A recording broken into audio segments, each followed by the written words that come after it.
Pradeep sir, इससे पहले आप हमसे विदा लें, मुझे ना फार्मा स्टॉक्स पर आपका व्यू चाहिए, क्योंकि फार्मा स्टॉक्स को लेकर जैसे मैंने आपके कहा भी, ट्रम्प साहब का डबल एक धमाका हुआ है। तो एक तो वो ईरान पर अटैक करने की बात करें, दूसरा ये जेनरिक दवाओं के इंपोर्ट पर टैरिफ लगाने की बात उन्होंने करी है। थोड़ा सा अजीब है ये, अजीब इसलिए है क्योंकि 1 अगस्त 2026 से जेनरिक दवाओं पर जो यूएस में इंपोर्ट होता है 0% टैरिफ लगेगा। फिर 2 साल का मॉरेटोरियम होगा, 2 साल तक कोई टैरिफ नहीं लगेगा। 1 अगस्त 2028 से 100% टैरिफ लगेगा, उसके 1 साल के बाद 200% का टैरिफ लगेगा।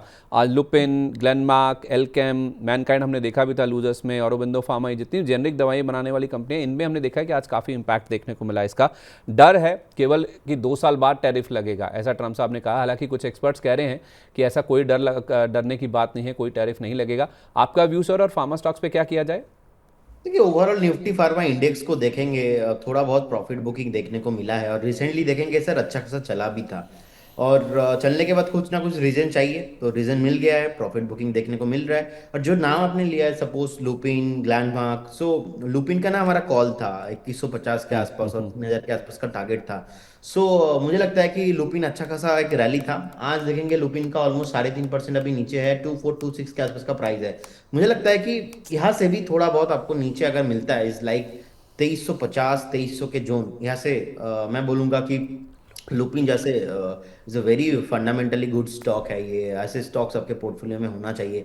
अब क्या होता है, धमकी वमकी आने के बाद ऑब्वियसली लोग नर्वस होके, पैनिक होके सेल करते हैं, लेकिन उतना भी ऐसा कुछ नहीं लग रहा है। अब बस एक न्यूज़ है, सेंटिमेंट है।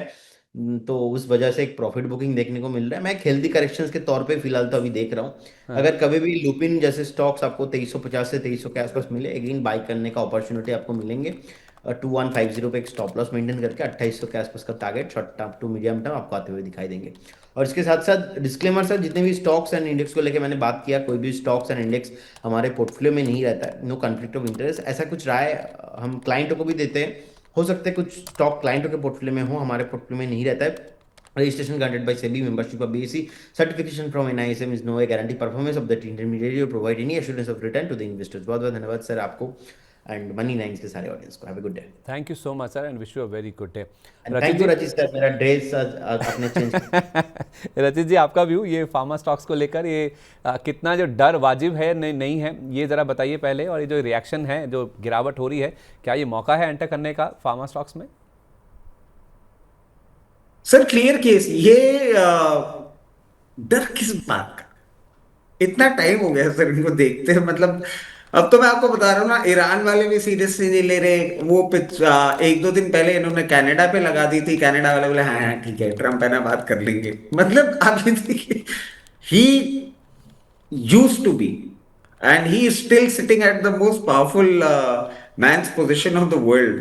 But the way he behaves, कि अब ईरान थोड़ा मजे कम दे रहा है तो चलो ठीक है, अब टैरिफ वॉर भी चालू कर देते हैं। कुछ भी कह रहे हैं, कुछ नहीं होगा सर, कोई दिमाग लगाने वाली बात नहीं है। He keeps on saying all such kind of things. और मैं आपको बताऊं, मुझे इन लेवल्स पे जिस तरीके से पूरे के पूरे नंबर्स आते हुए दिख रहे हैं, अगर फार्मा हम main high stream pharma stocks को देखें तो मैं बहुत ध्यान से प्रदीप भाई को सिर्फ इसलिए सुन रहा था क्योंकि मैंने भी आज एक प्लेटफॉर्म पे ल्यूपिन के लिए ही ये डिस्कशन किया था कि मुझे अट्रैक्टिव लग रहा है। अगर आप medium to long term levels पे इसमें पोजीशन बनाना चाह रहे हैं तो अभी 24-26 चल रहा है, इस तरीके से बनाइएगा कि 2340 लेवल्स भी आ जाए तो आप अपनी पोजीशन कंटिन्यू रखें और फिर आराम से होल्ड करिएगा। मीडियम टू लॉन्ग टर्म में अच्छा रिटर्न जनरेट कर सकता है। ओके, तो लुपिन पे ही नज़र है आपकी, क्योंकि मैनकाइंड फार्मा सर, आज हम जब शो स्टार्ट किया था तो लूजर्स की श्रेणी में मैनकाइंड फार्मा भी था। अच्छा रिटर्न दिया है जब से इसका आईपीओ आया है। तो कोई और स्टॉक भी है मैनकाइंड जैसा आपके रडार पर, या केवल लुपिन पे ही फोकस करें?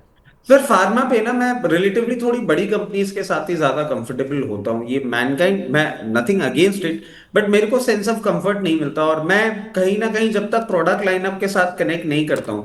मतलब आज मैं बहुत आपको एक फ्रैंकली चीज बताता हूँ, if doctor rights a medicine और वो अगर मैनकाइंड फार्मा की बनी होगी तो मैं उसको बोलूंगा सर सिप्ला की दे दो, रैनबैक्सी की दे दो, डॉक्टर रेड्डी को दे दो। मैनकाइंड पे मेरा वो कॉन्फिडेंस नहीं है, not in terms of consumption and not in terms of stock as well. अच्छा, तो जेनरिक वाले नहीं, या फिर जो बड़ी कंपनियां हैं लुपिन जैसी, उन पर ज़्यादा फोकस रखिए, वहाँ पर आप ध्यान दीजिए।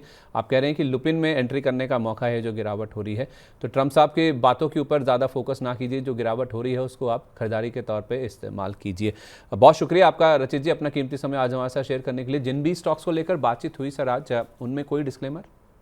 सर जितने भी स्टॉक्स आपके चैनल पे हमने डिस्कस किए हैं उसमें रिपर्सल पोजीशन, मेरी फैमिली पोजीशन, क्लाइंट पोजीशन हो सकती है। जितने भी स्टॉक्स आपके चैनल पे डिस्कस किए हैं वो कंपनीज, उनके प्रोमोटर ग्रुप कंपनीज हमारे क्लाइंट हो सकते हैं। इन्वेस्टमेंट इन इक्विटी मार्केट है subject to market risk. Please consult your financial advisor before making any investment और any taking any trade in any of the scripts that we have discussed on your channel. Certification from NISM, SEBI and membership of all the exchanges do not guarantee the performance of the intermediary. Past performance do not guarantee or promise any future return. चलिए, बहुत शुक्रिया आपका sir, thank you so much and wish you very good day. Thank you, sir. चलिए, इस बीच हमारे साथ जैन साहब शामिल हो चुके हैं। जैन साहब, बहुत स्वागत है आपका, very good morning to you. तो नमस्कार नमस्कार आपके सभी दर्शकों को। सर, हम फार्मा स्टॉक्स की बात कर रहे थे। लुपिन एक कंसेंसस बाय के तौर पर सामने आया है, क्योंकि ये जो खबर आई है ट्रम्प साहब ने जो नया टैरिफ बम फोड़ा है कि 2 साल के बाद 1 अगस्त 2026 के बाद 2 साल तक जीरो टैरिफ रहेगा, उसके बाद 100% टैरिफ की बात है। ज़्यादातर फार्मा स्टॉक्स टूटे हैं सर आज के सेशन में। हमारी मैनकाइंड को लेकर बातचीत भी हुई थी, टारगेट भी हिट हुए हैं। ये जो दोबारा गिरावट हो रही है सर फार्मा स्टॉक्स में या स्पेशली मैनकाइंड में, ये मौका है खरीदारी का?